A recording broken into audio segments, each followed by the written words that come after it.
The truth of the share market channel में आपका स्वागत है। मैं भवनेश अग्रवाल। नमस्कार दोस्तों, हम बाजार घायल अवस्था में है। हर इन्वेस्टर डरा हुआ है कि क्या होगा, लेकिन ऐसी बात नहीं है। 42 साल के मेरे कैरियर में शेयर मार्केट के अंदर जो मैंने इतनी लंबी यात्रा तय की है, उसमें मैंने पता नहीं कितनी मंदियां देखी, कितनी तेजियां देखी, लेकिन सब जैसे मौसम बदलते हैं उसी प्रकार से चेंज हो जाता है। जब तेजी नहीं रही तो मंदी भी नहीं रहेगी, और ऐसा कोई गिरावट का खतरा नहीं है, कम से कम एटलीस्ट इस सरकार के रहते हुए, क्योंकि ये सरकार प्रो इंडस्ट्री है, प्रो ट्रेड एंड कॉमर्स है, प्रो एक्सपोर्ट है, प्रो डेवलपमेंट है। इसलिए इस सरकार के अंदर जो आईआईपी के डाटा आए हैं, वो स्पष्ट रूप से ये बता रहे हैं कि निश्चित रूपेण थर्ड क्वार्टर में सुधार आया है। सेकंड क्वार्टर के आईआईपी 2.7% था, और थर्ड क्वार्टर में अक्टूबर और नवंबर का एवरेज 4.7 है। तो 1.5 गुना से भी ज़्यादा ग्रोथ आ गई है। और जो थर्ड क्वार्टर की कंपनियों के परिणाम आएंगे, मैं समझता हूँ कि सेकंड क्वार्टर से तो खराब किसी सूरत में नहीं आएंगे, और सेकंड क्वार्टर के परिणामों के कारण जो खराबी आनी थी बाजार में आ चुकी थी, वो अब तो उठने की बात कीजिए, मैं जहाँ तक समझता हूँ। बाकी देखिए, nobody can predict in the share market. सब कुछ जो कुछ दिखाई दे रहा है अनुमानों के हिसाब से चलता है। जो कुछ दिखाई दे रहा है वो ही अनुमान लगाए जा सकते हैं। ऐसी सूरत में आज अब प्रश्न ये है कि हम क्या करें।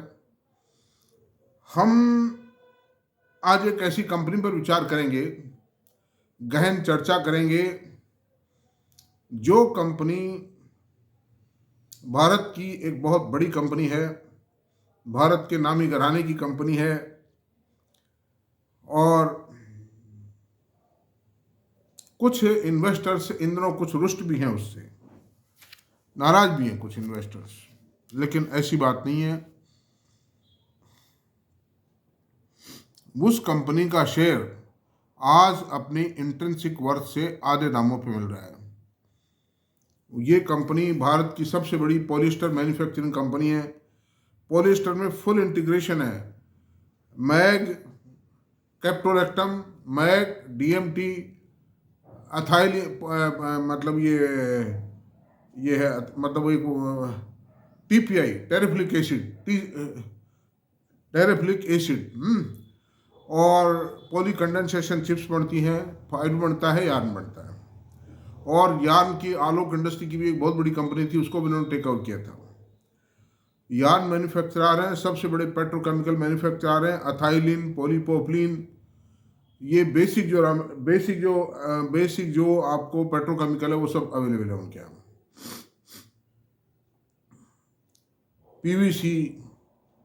पीवीसी बनाते हैं, और आपके एलडीपी बनाते हैं, एचडीपी बनाते हैं।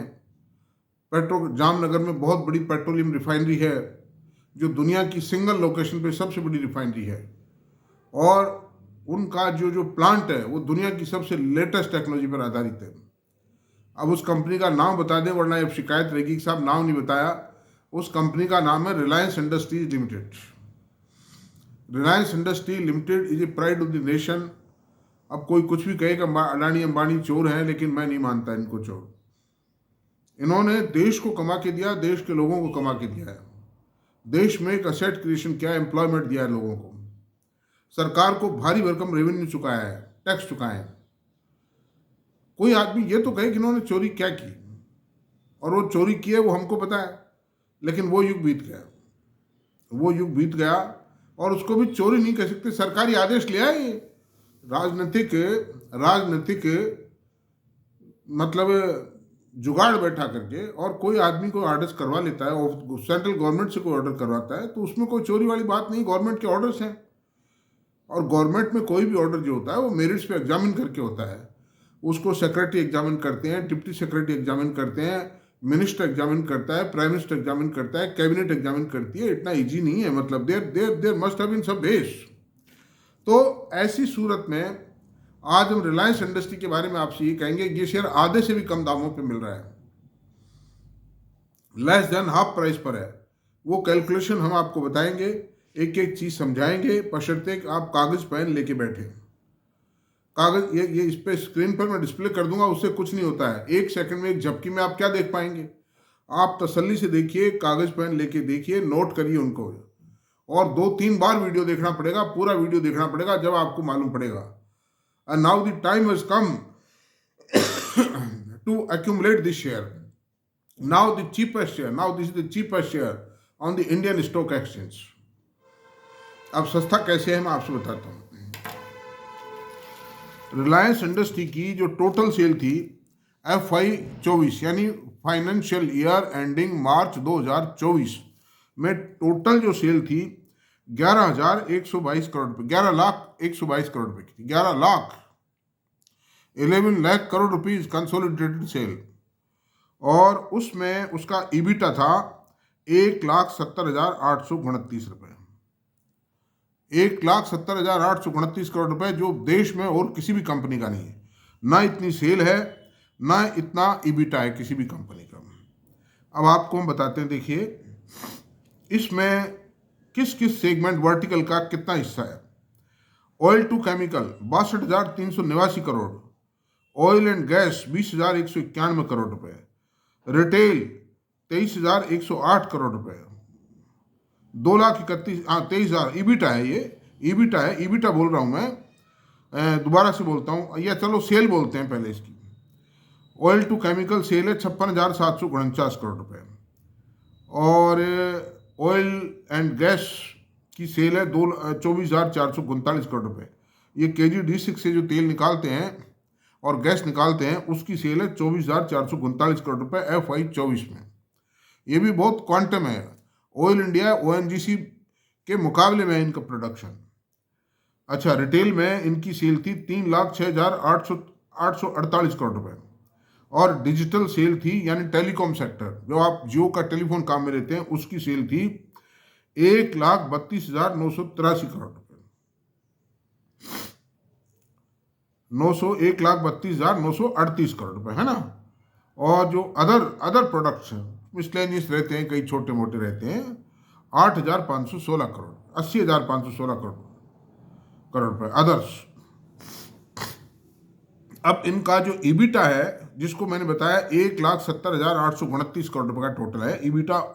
ऑयल टू केमिकल 62,389 करोड़ रुपए, ऑयल एंड गैस 20,191 करोड़ रुपए, रिटेल 23,108 करोड़ रुपए, डिजिटल सर्विसेज 56,675 करोड़ रुपए, और अदर्स का है 84,186 करोड़ रुपए। इस तरह इसका टोटल आता है 1,70,829 करोड़ रुपए। अब रिलायंस के पी रेशो की बात करें तो रिलायंस का पी रेशो आज की तारीख में 24.75 है, और इसका मार्केट कैप 16,81,194 करोड़ रुपए है। अर्निंग पर शेयर 50 रुपये 19 पैसे। ये सारे मेन फैक्टर मैंने आपको बता दिए। और क्वार्टर ऑन क्वार्टर, ये क्वार्टरली सेल मैंने इसलिए नहीं लिए कि उससे वो कैलकुलेशन बैठेगी नहीं, क्योंकि उसको फिर 4 टाइम मल्टीप्लाई करो, उससे कोई फायदे वाली बात नहीं है, और कोई ज़्यादा ग्रोथ भी नहीं आई है। अच्छा, अब आप चलते हैं, ये रिलायंस की मैंने बता दी। TTM EPS 50 रुपये 19 पैसे, पी रेशो 24.75, और मार्केट कैप 16,81,194 करोड़। अब चलते हैं, सिंगल कंपनी का मार्केट कैपिटलाइजेशन इतना TCS के अलावा किसी का नहीं। TCS का भी इतना नहीं है, थोड़ा कम ही बैठेगा। अब अपन चलते हैं भारती एयरटेल। भारती एयरटेल की सेल थी FY 24 में 1,49,982 करोड़ रुपये, और ईबिटा था 42,438 करोड़ रुपये। समझे साहब? ऐसी सूरत में इसको आप नोट कर लें, मैं दोनों को मैं बताऊंगा कि क्या कहाँ उपयोग में लेना है, अभी आते हैं। और दूसरा डीमार्ट, भारती एयरटेल इसलिए लिया कि हम टेलीकॉम बिजनेस से टैली करेंगे इसका पी रेशो, ईबिटा से पी रेशो को मल्टीप्लाई करेंगे। और अब आते हैं डीमार्ट, रिटेल के अंदर ये भी बहुत महत्वपूर्ण कंपनी है। इसकी सेल थी 50,935 करोड़ FY 24 में, और ईबिटा था 4,249 करोड़ में। ये ईबिटा था, दैट्स ऑल। अब हम आते हैं भारतीय एयरटेल का जो ईबिटा है,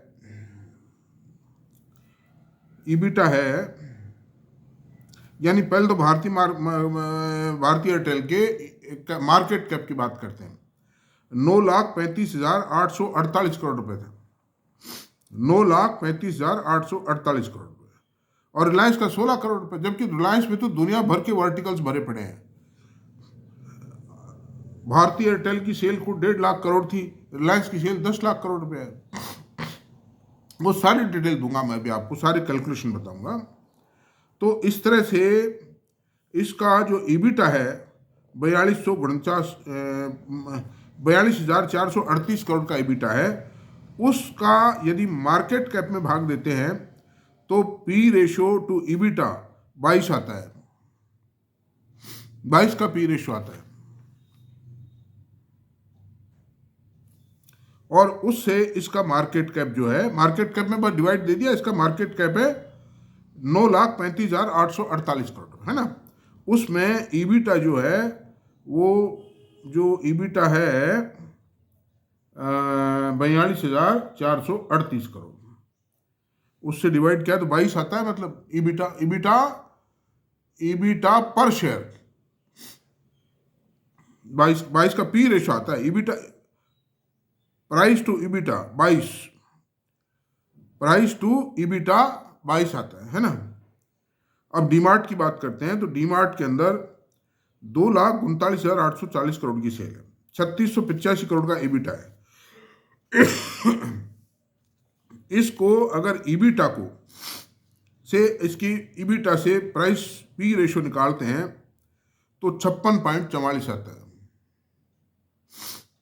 प्राइस टू ईबिटा पर शेयर 56.44 और भारतीय एयरटेल का प्राइस टू ईबिटा 22। अब चलते हैं दोस्तों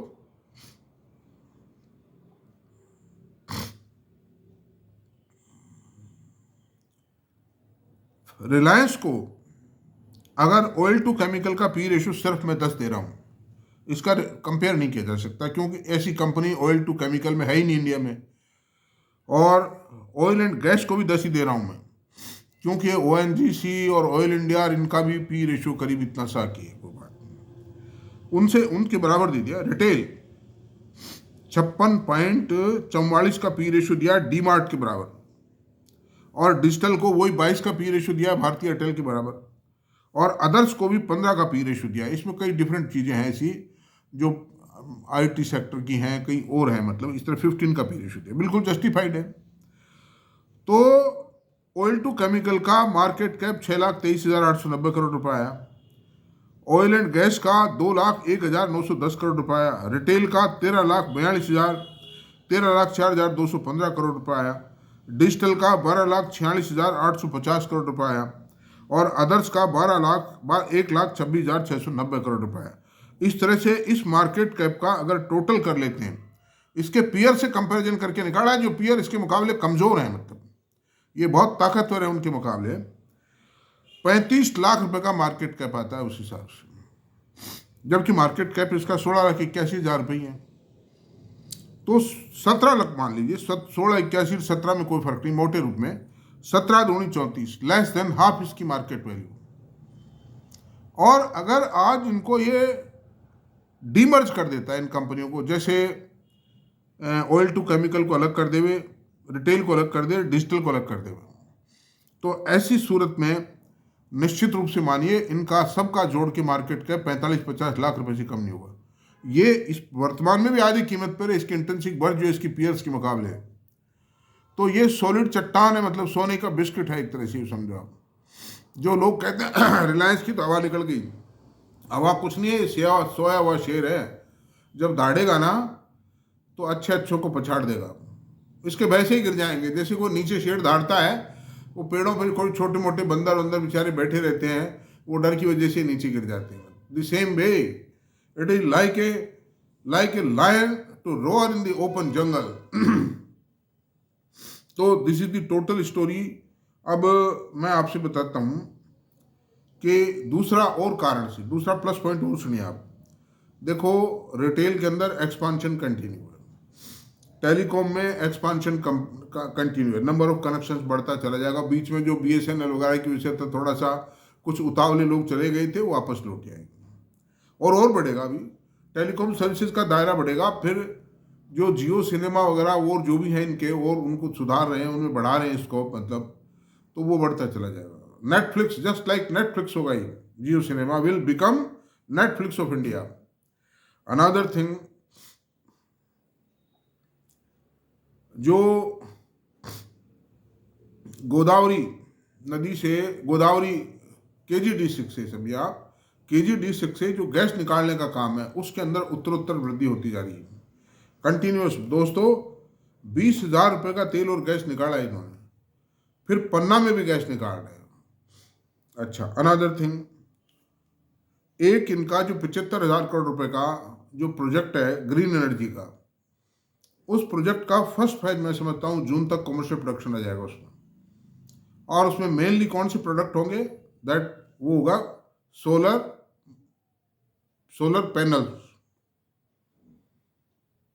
और रिलायंस की सबसे खास बात यह है कि अपने पीयर्स के मुकाबले इसकी कॉस्ट ऑफ प्रोडक्शन कम होती है।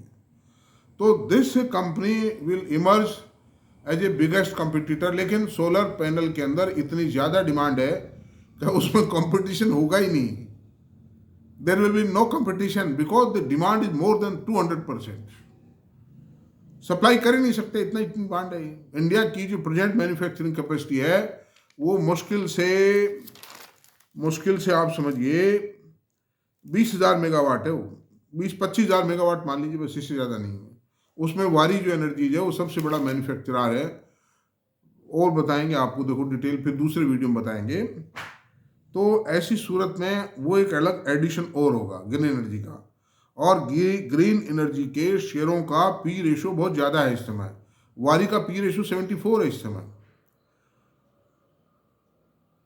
अंडर दी सर्कमस्टेंस से दोस्तों मैं आपसे बताऊंगा, प्रीमियम एनर्जी का P रेशो भी 60 से कम नहीं है। तो और उनमें ग्रोथ ज़्यादा है क्योंकि मार्केट ग्रोथ को नंबर देता है। तो ऐसी सूरत में रिलायंस तो आप समझिए 35% पे, 1/3 प्राइस पे मिल रहा है इस समय। और मैं ये 1/3 क्यों कैलकुलेट कर रहा हूँ कि जो ग्रीन एनर्जी प्रोजेक्ट है उसके शुरू होने में कोई लंबा टाइम बाकी नहीं है। नाउ ऑलमोस्ट फिनिशिंग क्या मतलब, they are on the verge of trial production. और फर्स्ट फेज सबसे इंपॉर्टेंट फेज होगा क्योंकि वो सोलर पैनल्स का होगा, सोलर PVC सेल्स का होगा। इसलिए ज़्यादा कार्ड नहीं खोले, ये पता नहीं कितनी कैपेसिटी होगी इनकी, कितने मेगावाट की या मेगावाट कैपेसिटी के सोलर पैनल ही बनाएंगे। The fact has not been disclose by Reliance, लेकिन ज़्यादा ही होगा इसमें। तो ऐसी सूरत में ये सबसे चीपेस्ट शेयर है मेरे ख्याल से मार्केट में, सबसे सेफ है। एक ऐसा मैनेजमेंट है जिसने दुनिया भर का पैसा दिया है लोगों को। तो थैंक यू, इतना ही रहने देते हैं आज। और मेरा आपसे अनुरोध है कि अगर आपको पसंद आया हो मेरा वीडियो तो प्लीज़ इसको सब्सक्राइब करें, लाइक करें, शेयर करें। Thank you very much.